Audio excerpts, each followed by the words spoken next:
గెలుస్తాననేటువంటి నమ్మకాలు నా ఓటమి గెలుపు నా మీద ఆధారపడి ఉండదు. ప్రజల ఆలోచన విధానం మీద ఆధారపడి ఉంటుంది. రేపు నిజంగానే ప్రజలు నన్ను ఆశీర్వదించారా, వెరీ గుడ్. ఆశీర్వదించకపోయినా నేను బాధపడను.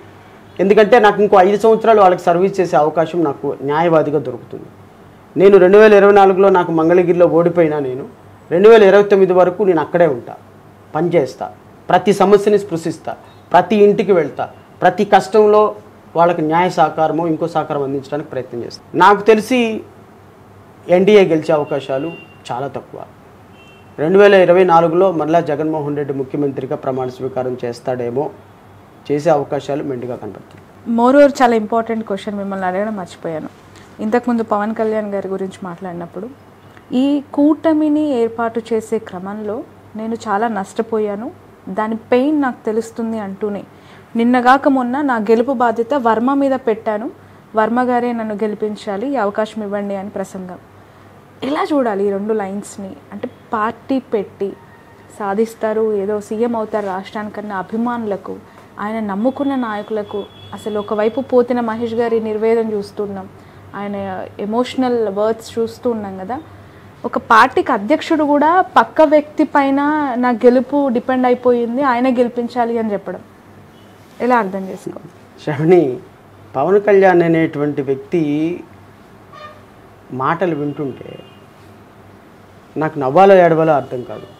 ఇప్పుడు నేను నా లైఫ్లో నేను ఎప్పుడు కూడా 1 కోటి రూపాయలు ఒకే అమౌంట్ నేను చూడలే, ఒక చోట పెట్టింది 50 lakhs కూడా చూసుండు నేను. పవన్ కళ్యాణ్ ఒక నెలకి ఒక సినిమాకి 400-500 కోట్లు సంపాదించేటువంటి వ్యక్తి, ఒక స్టార్గా మంచి ఫ్యాన్ ఫాలోయింగ్ ఉన్నటువంటి వ్యక్తి ఆంధ్రప్రదేశ్ రాష్ట్రంలో. ఒక సాధారణమైన న్యాయవాదిగా ఉన్న నేనే ఆలోచించి మాట్లాడతా. ఎందుకంటే సంవత్సరం క్రితం నేను ఏం మాట్లాడాను, ఈరోజు ఏం మాట్లాడుతున్నాను, ఇంతకుముందు ఇంటర్వ్యూలో ఏం మాట్లాడుతున్నాను అనేది కంపేర్ చేసుకుంటూ ఉంటా. పవన్ కళ్యాణ్ అనేటువంటి వ్యక్తిలో నేను బాధపడేదో లేకపోతే ఆయన అన్ఫార్చునేట్ అని ఫీల్ అయ్యేది ఏంటంటే 10 నిమిషాల క్రితం మాట్లాడిన మాటకి 10 నిమిషాల తర్వాత మాట్లాడిన మాటకి పొంతన ఉండదు. మోస్ట్ ఇన్కన్సిస్టెన్సీ పొలిటీషియన్ ఎవరైనా ఉన్నారంటే అది పవన్ కళ్యాణ్. అసలు ఎజెండా మీద స్పష్టత ఉండదు, చేసిన సవాలు మీద నిలబడే ప్రయత్నం ఉండదు, మాట్లాడుతున్నాము ఎవరిని ఎలా మాట్లాడుతున్నాము అనే స్పృహ ఉండదు. ఒక మానియా అంటే ఒక పిచ్చి పట్టినటువంటి వ్యక్తి ఎలా అయితే గంటకు ఒక మాట మాట్లాడతాడో అలాంటి మాటలు మాట్లాడేటువంటి పొలిటీషియన్ ఆంధ్రప్రదేశ్ రాష్ట్రంలో పవన్ కళ్యాణ్. ఎందుకు నేను ఈ మాట అంటున్నానంటే మనల్ని ఎవడరా ఆపేది? ఈ మాట అంటున్నది మిమ్మల్ని వాళ్ళ అభిమానులు బాగా ట్రోల్ చేస్తారు. చేయనండి, నేను అభిమానులను కూడా నేను రిక్వెస్ట్ చేస్తున్నా, ఇది మీ మంచి కోసమే నేను చెప్తున్నా. అదా పాతాళానికి తొక్కేస్తా జగన్, నిన్ను తొక్కుతా జగన్, తొక్కుకుంటూ వస్తాను అసెంబ్లీకి ముఖ్యమంత్రిగా, ఎవర్రా మనల్ని ఆపేది అన్నాడా? నిన్న ఎమ్మెల్యేని పంపించండిరా, మీకు దండం పెడతాను ఓటేయండి, నన్ను ఎమ్మెల్యే అయినా చేయండిరా, ఆ మాట అనొచ్చా? నేను ఎమ్మెల్యేని కానమ్మా, నాకు 5,000 ఓట్లు వస్తే చాలమ్మని నేను ధైర్యంగా చెప్తున్నా. వారాహి 1, 2, 3లో ఏంటి నీ స్టేట్మెంట్స్? నన్ను సీఎంగా ఆపటం ఎవరి తరంగా తొక్కుకుంటూ వస్తాను, వారాహి యాత్ర తొక్కుకుంటూ వస్తానని మాట్లాడినటువంటి నువ్వు 21 సీట్లు తీసుకొని ఆ 21లో కూడా 14 మంది తెలుగుదేశం నుంచి జాయిన్ అయిన వాళ్ళు, అందులో 3 సీట్లు మళ్ళీ జరుపుకొని 21కి కన్ఫైన్ అయ్యి నిన్న మండలి బుద్ధప్రసాద్కి అవనిగడ్డ ఇచ్చాడు. మీ జనసేనలో ఎవరు ఉన్నారండి? ఏమి పోతుల మహేష్ని అవనిగడ్డ పంపిస్తే తప్పేమనుందా? ఎవరున్నారు మీ కార్యకర్తలుగా? మీకు పనిచేసిన వాళ్ళు కనీసం ప్రామినెంట్ లీడర్స్. శివశంకర్ ఏమైపోయినాడు? సత్యనారాయణ ఏమైపోయాడు? ఈ పోతుల మహేష్ ఏమైపోయాడు? అమ్మాయి ఎవరో ఒక అమ్మాయి మాట్లాడుతుంది, రాయపాటి అరుణ మాట్లాడుతుంది, ఆమె ఏమైపోయింది? వీళ్ళందరూ ఏమైపోయారు? కార్యకర్తలు, జన సైనికులు, వీర మహిళలని పెట్టుకుంటారు కదా. అడగండి మీ నాయకుడిని వెళ్ళి, ఏంటయ్యా ఇది, వాట్ ఈస్ దిస్? ఇంత కార్యకర్తలు, కిరణ్ రాయలు నా బెస్ట్ ఫ్రెండ్ ఏమైపోయినాడు?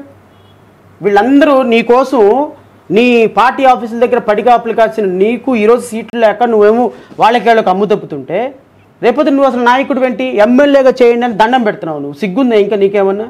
అసలు మీ కార్యకర్తలకి జనసేన నాయకులకి కనీసం రోషం పౌరుషం ఉంటే నీలాంటి వ్యక్తిని ఈవెన్ అసలు వాళ్ళు నాయకుడిగా యాక్సెప్ట్ చేయరు.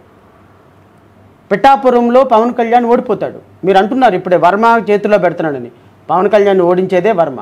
ఆయనకి ఆ టాస్క్ చంద్రబాబు నాయుడు ఎప్పుడో ఇచ్చాడు. బట్ ఇంత నిజమైన మాటలు లేదంటే పచ్చి రియాలిటీస్ ఇవన్నీ కూడా పవన్ కళ్యాణ్ గారికి మీలాంటి వాళ్ళు అట్లీస్ట్ అంటే ఇప్పుడు ఏ జగన్మోహన్ రెడ్డి గారు ఒక లోకేష్ కొడాలి నానో గారు అంటే ప్రత్యర్థులు వాళ్ళు రాజకీయంగా మన ప్రత్యర్థి పార్టీల వాళ్ళు అనుకోవచ్చు. బట్ మీలాంటి న్యాయమూర్తి వ్యవస్థలో ఉన్న ఒక పర్సన్ చెప్పినా కూడా అందులో నిజమేంటి అనేది తెలుసుకోకుండా ఈ స్థాయిలో ట్రోలింగ్ చేయడం, పవన్ కళ్యాణ్ గారిని ఒక మాట అంటేనే వాళ్ళని డీఫేమ్ చేసి డిమోరల్ చేసి సోషల్ మీడియాలో దట్ ఈస్ కాల్డ్ మాఫియా. అది వాళ్ళ అభిమానం అనను. అది ఒక అభిమానం అనే దానికి పదం పేరు పెట్టచ్చు. అభిమానం కాదు, అది ఒక మతోన్మాదం. ఒక వ్యక్తిని విమర్శిస్తే తట్టుకోలేని అసలు తెలుగుదేశం పార్టీ జనసేన పార్టీ పొత్తులో ఉండాలి, పొత్తులో ఉంటేనే జగన్ని ఎదిరించగలమని నేను 3 సంవత్సరాల నుంచి ఫైట్ చేసిన వ్యక్తిని. నేను 3 సంవత్సరాల నుంచి రిపీటెడ్గా పొత్తులో ఉండాలి, జగన్ని ఓడించాలంటే 2 పార్టీలు కలవాలని నేను ఫైట్ చేసిన వ్యక్తి. ఈరోజు పవన్ కళ్యాణ్ ఓడిపోతుంటే బాధ అనిపిస్తుంది నాకు. ఎందుకు అంటే తెలుగుదేశం పార్టీ రేపొద్దున పవన్ కళ్యాణ్ని ఓడించడానికి చంద్రబాబు నాయుడు వర్మకి టార్గెట్ ఇచ్చాడు. పవన్ కళ్యాణ్ ఎమ్మెల్యే అయ్యి రేపు అసెంబ్లీకి వస్తే పవర్ షేరింగ్ అడుగుతాడు. అదే ఎమ్మెల్యేగా ఆయన గెలవకపోతే ఏ గోలా ఉండదు. సో పవన్ కళ్యాణ్ రేపొద్దున పిఠాపురంలో జడా శ్రవణ్ కుమార్ ఓడించబోతున్నాడు, చంద్రబాబు నాయుడు ఓడించబోతున్నాడు, జగన్మోహన్ రెడ్డి ఓడించబోతున్నాడు. పవన్ కళ్యాణ్కి 3 శత్రువులు. ప్రథమ శత్రువు చంద్రబాబు, రెండో శత్రువు జగన్, మూడో శత్రువు నేను. ఇంక నువ్వు ఎక్కడ గెలిచేది? పిఠాపురంలో మా అభ్యర్థి 30,000 ఓట్లు తెచ్చుకుంటాడు హీనాతిహీనంగా. సో పవన్ కళ్యాణ్ అనేటువంటి వ్యక్తి అసలు రాజకీయాలకు పనికిరాడు నా దృష్టిలో. ప్రాబబ్లీ ఆయనకి ముఖ్యమంత్రి లేకపోతే ప్రధానమంత్రి హోమ్ మినిస్టర్ ఆయన పక్కన కూర్చోపెట్టుకోవచ్చాము. కానీ 2014లో ఒక స్టాండ్, 15లో ఒక స్టాండ్, 16తో ఒక పార్టీతో పొత్తు, 17లో ఎన్డీఏతో ప్రేమ, 18లో ఎన్డీఏతో మళ్ళీ విడాకులు, 19లో ఇండిపెండెంట్గా పోటీ, 20లో మళ్ళీ మొత్తం పోయింది, 21లో 22లో మళ్ళీ తెలుగుదేశంతో పొత్తు, 24లో మళ్ళీ ఎన్డీఏ అనేటువంటి పొత్తు, 24 తర్వాత ఎవరితో పొత్తు ఉంటుందో ఎవరికి తెలియదు, అసలు రాజకీయాల్లో ఉంటాడో కూడా లేదో ఎవరికి తెలియదు, అసలు పార్టీ ఉంటుందో లేదో కూడా తెలియదు. నాకు తెలిసి 2024 ఆగస్టులోనే జనసేన పార్టీ బీజేపీ తోటి మెర్జ్ అయిపోతుందని నాకున్నటువంటి ప్రాథమికమైనటువంటి ఇన్ఫర్మేషన్. ఖచ్చితంగా డేట్ కూడా కన్ఫర్మ్ అయిపోయింది. జనసేన తీసుకుని వెళ్ళి భారతీయ జనతా పార్టీలో మెర్జ్ అయిపోయి ఈయన రేపొద్దున ఇక్కడ ఎమ్మెల్యేగా ఓడిపోవడం ఖాయం. రాజ్యసభ తీసుకుని కేంద్ర మంత్రి పదవికి వెళ్ళడానికి జనసేనని ఇక్కడ మెర్జ్ చేసి తెలుగుదేశం పార్టీని చంపేసి తెలుగుదేశం పార్టీని కూడా భారతీయ జనతా పార్టీలో కలిపేసుకొని ఈ రాష్ట్రంలో ప్రధాన ప్రతిపక్షంగా భారతీయ జనతా పార్టీ పాత్ర పోషించాలని ఒక మాస్టర్ ప్లాన్కి రేపు బలి కాబోతుంది నారా చంద్రబాబు నాయుడు, నారా లోకేష్. బట్ ఇంత చెప్తూ ఉన్నారు. ఆ కుటుంబం అంటే సినిమాలో ఒక పెద్ద క్రేజ్ ఉంటుంది. ఆ కుటుంబం అంటే సహాయం చేసే ఒక పెద్ద దిక్కుగా చిరంజీవి గారు ఉంటారు. ప్రతి చిన్న ఫంక్షన్కి పెద్ద ఫంక్షన్కి ముందుగా ఆహ్వానం అందుకునేది చిరంజీవి గారు.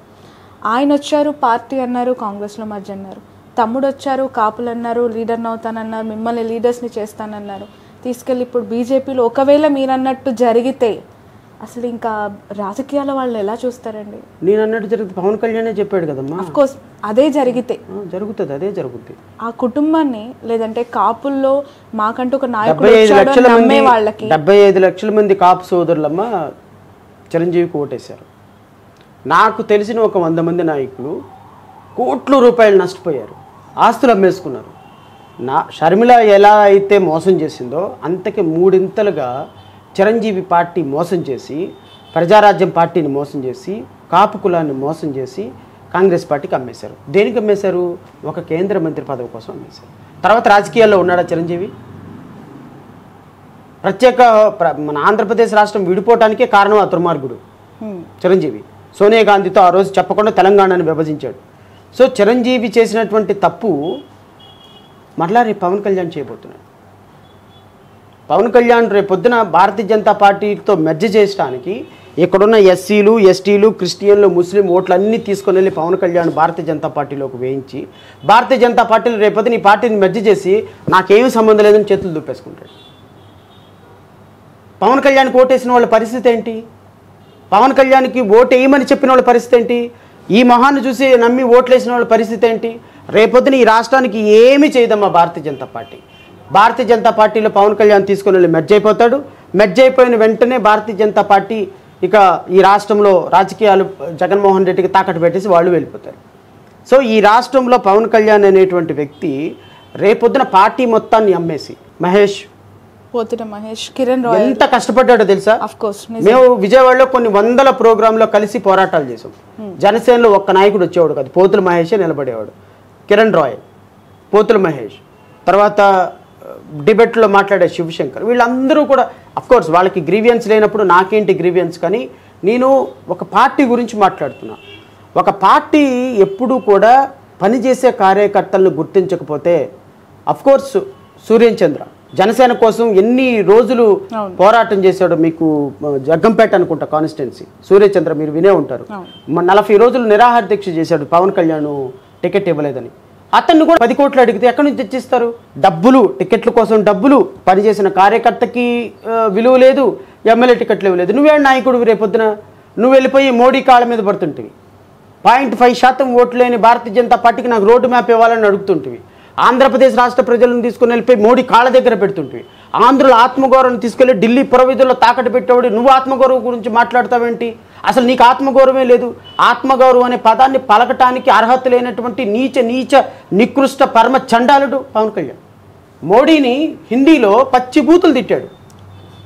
మొన్న చిలకలూరిపేటలో మోడీని అపర భాగీరథుడు, వెంకటేశ్వర స్వామి ప్రతిరూపం, శ్రీరాముడి ప్రతిరూపం అని మాట్లాడుతున్నాడు.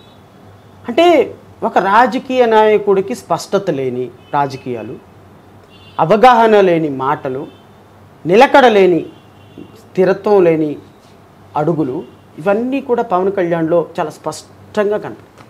Right, thank you so much అండి శ్రవణ్ గారు, మీ వాల్యుబుల్ టైంని మాకు అందించినందుకు. మీరు అనుకున్న ప్రయాణం సాఫీగా జాలి. రాజకీయ జీవితం అంటే ఇప్పటివరకు న్యాయవాదిగా అనేక సేవలు అందించారు. సొసైటీలో ఏదో మార్పు కోసం పరితపిస్తూ రాజకీయాల్ని చాలా ప్రయాణం దూరమైనా మారుస్తానని ఒక సంకల్పం మీరు తీసుకున్నారు.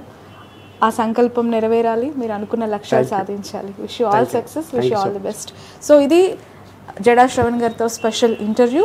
That's all for now.